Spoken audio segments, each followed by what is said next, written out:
ರಾಜು ಮತ್ತು ಅವನ ಸ್ನೇಹಿತ ಕರಿ ಒಂದು ಚಿಕ್ಕ ಹಳ್ಳಿಯಲ್ಲಿ ವಾಸಿಸುತ್ತಿದ್ದರು. ಕರಿ ರಾಜುವಿನ ಅತ್ಯಂತ ಪ್ರೀತಿಯ ಬುಲ್ಡನ್ ಆಗಿತ್ತು. ಅವರು ಪ್ರತಿದಿನ ಒಟ್ಟಿಗೆ ಕೆಲಸ ಮಾಡುತ್ತಿದ್ದರು. ಅವರ ಜೀವನದಲ್ಲಿ ಒಂದು ವಿಶೇಷವಾದ ಮಾವಿನ ಮರವಿತ್ತು. ಇದು ಅವರ ಮನೆಯ ಹೆಮ್ಮೆ. ಆ ಮರದಲ್ಲಿ ವರ್ಷಕ್ಕೊಮ್ಮೆ ಮಾತ್ರ ಹಣ್ಣುಗಳು ಬರ್ತಿದ್ದವು, ಆದರೆ ಅವು ಬಹಳ ಸಿಹಿಯಾಗಿದ್ದವು. ರಾಜು ಮತ್ತು ಕರಿ ಪ್ರತಿದಿನ ಮರಕ್ಕೆ ನೀರುಣಿಸಿ ಅದನ್ನು ಪ್ರೀತಿಯಿಂದ ನೋಡಿಕೊಳ್ಳುತ್ತಿದ್ದರು. ಒಂದು ಶುಭ ಮುಂಜಾನೆ ಮಾವಿನ ಹಣ್ಣುಗಳು ಸಂಪೂರ್ಣವಾಗಿ ಹಳದಿ ಬಣ್ಣಕ್ಕೆ ತಿರುಗಿದವು. ರಾಜು ಸಂತೋಷದಿಂದ ನಗುತ್ತಾ ಮೊದಲ ಹಣ್ಣುಗಳನ್ನು ಕೀಳಲು ನಿರ್ಧರಿಸಿದನು. ಕರಿ ಕೂಡ ಸಂತೋಷದಿಂದ ಗೊಣಗುತ್ತಾ ಹಣ್ಣುಗಳನ್ನು ಬುಟ್ಟಿಗೆ ಹಾಕಲು ಸಹಾಯ ಮಾಡಿತು. ಆದರೆ ಪಕ್ಕದ ಮನೆಯ ಧೂರ್ತ ವ್ಯಕ್ತಿಯೊಬ್ಬ ರಾಜುವಿನ ಸಂತೋಷವನ್ನು ನೋಡಿ ಅಸೂಯಪಟ್ಟನು. ಆ ದುಷ್ಟ ವ್ಯಕ್ತಿ ರಾಜು ತನ್ನ ಮಾವಿನ ಹಣ್ಣುಗಳನ್ನು ಕದ್ದಿದ್ದಾನೆ ಎಂದು ಊರ ಮಹಾನಾಯಕನಿಗೆ ದೂರು ನೀಡಿದನು. ರಾಜುವನ್ನು ತಕ್ಷಣವೇ ಮಹಾನಾಯಕನ ನ್ಯಾಯಸಭೆಗೆ ಕರೆಸಲಾಯಿತು. ರಾಜು ಆಶ್ಚರ್ಯಗೊಂಡನು. ಮಹಾನಾಯಕ ಗಂಭೀರವಾಗಿ ಕುಳಿತು, ರಾಜು, ಈ ಮಾವಿನ ಹಣ್ಣು ನಿನ್ನದೇ ಎಂದು ಪ್ರಶ್ನಿಸಿದನು. ರಾಜು ಕಣ್ಣೀರು ತುಂಬಿ, ಹೌದು ಮಹಾಸ್ವಾಮಿ, ಅವು ನಮ್ಮ ಮರದ ಫಲ ಎಂದು ಸತ್ಯ ನುಡಿದನು. ಆದರೆ ದೂರುದಾರನು ಸುಳ್ಳು ಸಾಕ್ಷಿಗಳನ್ನು ನೀಡಿದನು. ನ್ಯಾಯವನ್ನು ನಿರ್ಧರಿಸುವುದು ಕಷ್ಟವಾಯಿತು.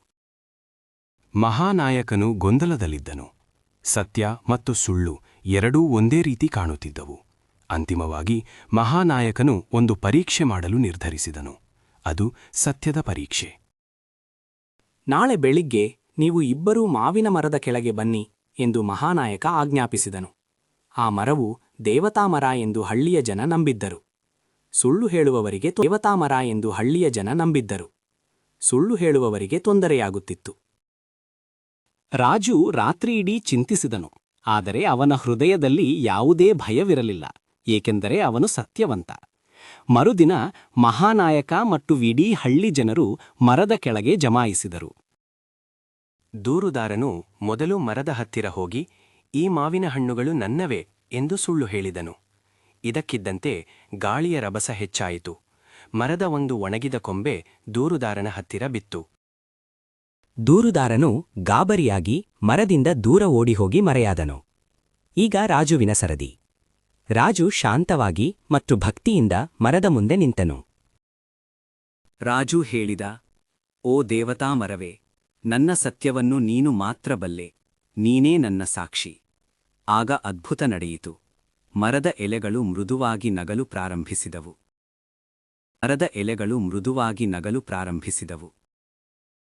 ಮರದ ಮೇಲಿದ್ದ ಒಂದು ಸುಂದರವಾದ ಹೂವು ರಾಜುವಿನ ತಲೆಯ ಮೇಲೆ ನಿಧಾನವಾಗಿ ಬಿದ್ದಿತು. ಇಡೀ ಹಳ್ಳಿ ಜನರು ರಾಜುವಿನ ಸತ್ಯಕ್ಕೆ ಸಾಕ್ಷಿಯಾದರು. ಮಹಾನಾಯಕನು ತಲೆಬಾಗಿದನು. ಮಹಾನಾಯಕ ಘೋಷಿಸಿದ, ನ್ಯಾಯಕ್ಕೆ ಯಾವಾಗಲೂ ಬೆಲೆಯಿದೆ. ಸತ್ಯದ ಗೆಲುವು ನಿಶ್ಚಿತ. ರಾಜು ಮತ್ತು ಕರಿ ತಮ್ಮ ಪ್ರೀತಿಯ ಮರದ ಕೆಳಗೆ ಮತ್ತೆ ಸಂತೋಷದಿಂದ ಬದುಕಲು ಪ್ರಾರಂಭಿಸಿದರು.